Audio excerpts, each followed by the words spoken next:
Good morning, and a warm welcome to your show, Sunny Mornings, Venice Beach. I'm your host, Melissa, and it's Wednesday, May 27th. You'll be interested to know. 89 years ago, today, in 1937, the Golden Gate Bridge opened with fanfare, linking San Francisco and Marin County by a graceful suspension span that captured imaginations nationwide. The structure became an enduring achievement in coastal engineering and a celebrated icon boosting transportation, trade, and civic pride along the Pacific coast. So now you know. And now, it's time for the Surf Report. This morning, it's looking clean with 2 feet of swell rolling in from the southwest. Conditions stay fair as we move into the late morning, with wave heights rising to 2+ feet. Winds are sideshore at 4 miles per hour now, shifting to onshore at 8 miles per hour by early afternoon. Best time to ride is at 6 a.m., with a 1 foot outgoing low tide, when a southwest swell is 1 foot at 19 seconds, and the offshore wind is 3 miles per hour. The first high tide on Wednesday will be 3.5 feet at 8:15 a.m., followed by a 1.5 foot low tide at 1:15. The nearshore buoy at Santa Monica Pier reads 63 degrees for the water temperature. Conditions start with 2 to 3 feet and fair conditions on Thursday, easing into clean waves in the morning. Friday holds steady at 2 to 3+ feet, but choppy conditions emerge by afternoon as winds pick up. Saturday sees similar size with cleaner morning waves, but choppy conditions return in the afternoon, making Sunday the most favorable day overall. This morning, there's a slight chance of rain showers, and it feels like 62 degrees with 10 mile per hour wind. The sunset will take place at 7:52, and it will rise again tomorrow at 5:47. It looks like we're in for a slight chance of morning rain showers before 11 a.m., followed by partly sunny skies, and a high near 63, with a moderate south-southwest breeze, around 10 miles per hour, gusting up to 20. If you're inland, it will hit a high of 63. Tonight, expect a slight chance of rain showers after 11 p.m., mostly cloudy skies, a low around 58, and light winds around 10 miles per hour, gusting as high as 20. Looking ahead in the weather. Thursday has a slight chance of rain before 11 a.m., then becomes partly sunny with a high near 63 and a southwest wind up to 15 miles per hour, gusting as high as 20. Friday through Sunday are mostly sunny, with highs rising from near 65 on Friday to near 68 on Sunday, and nights staying mild in the upper 50s to around 60. Bonjour, food enthusiasts. This podcast is brought to you by Versailles Cafe and Pastries in Encinitas. Nestled on El Camino Real South, just north of Encinitas Boulevard, this cafe is a haven for culinary delights. Indulge in their amazing Eggs Benedict or their gluten-free crepes. You can grab a panini for lunch or just breeze on through to get your morning coffee. They are open every day from 8 to 5. So stop on by and don't forget to tell them Sunny Morning sent you. In local news, emergency crews are still working around the clock in Garden Grove, as an estimated 16,000 Orange County residents remain under evacuation orders, now on day 6 of the chemical crisis.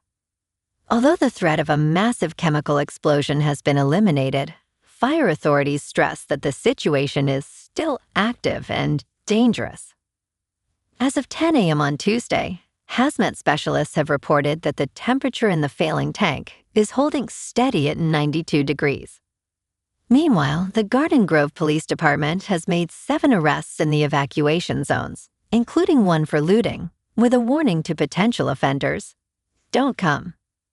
Residents are beginning to return home as evacuation orders for most of the 50,000 affected were eased, allowing around 34,000 to safely return.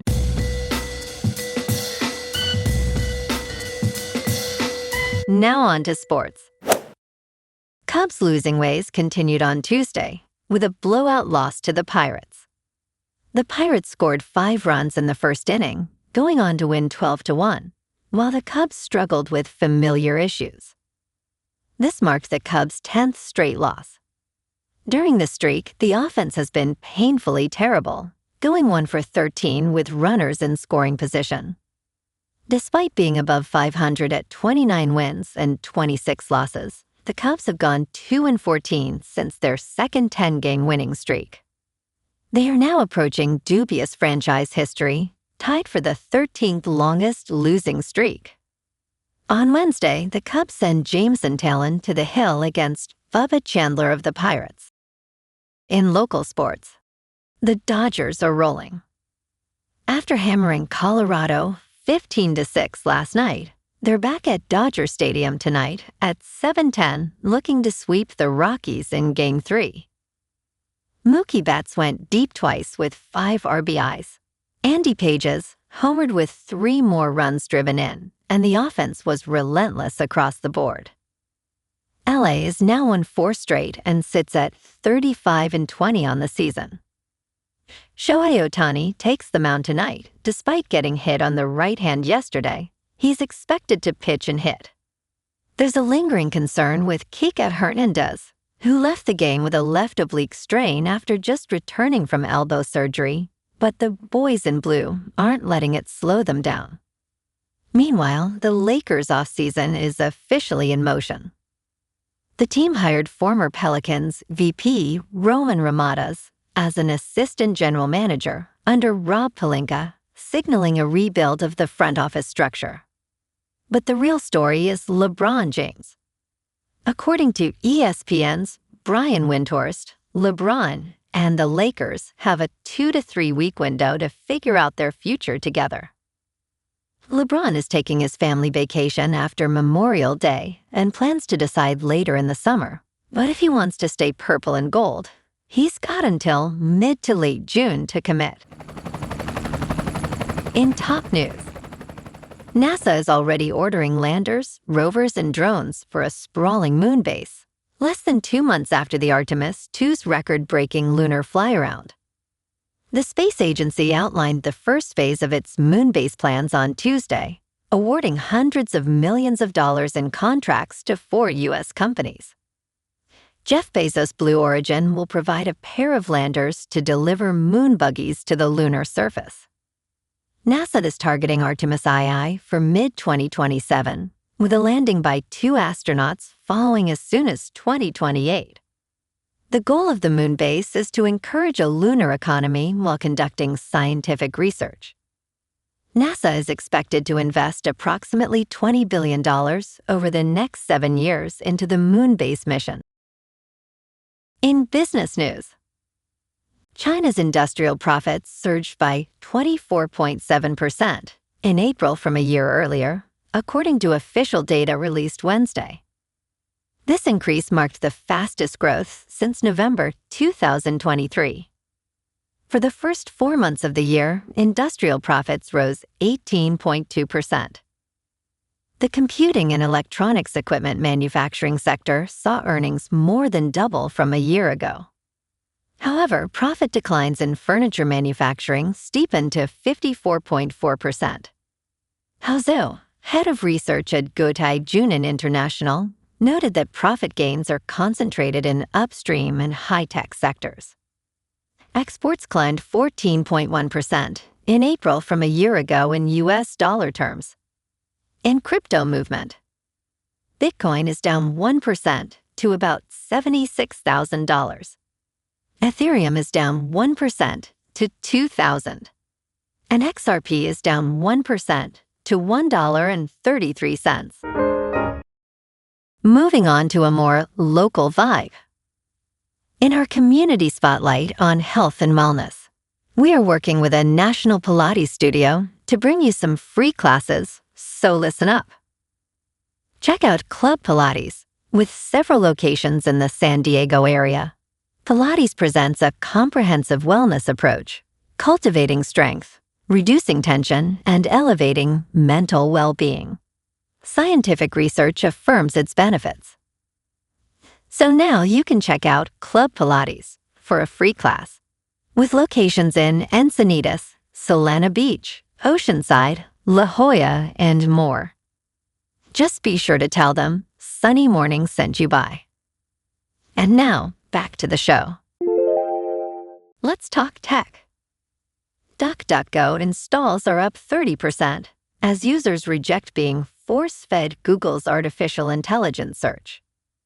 After Google's recent overhaul, many are switching to DuckDuckGo for the option to opt out of AI.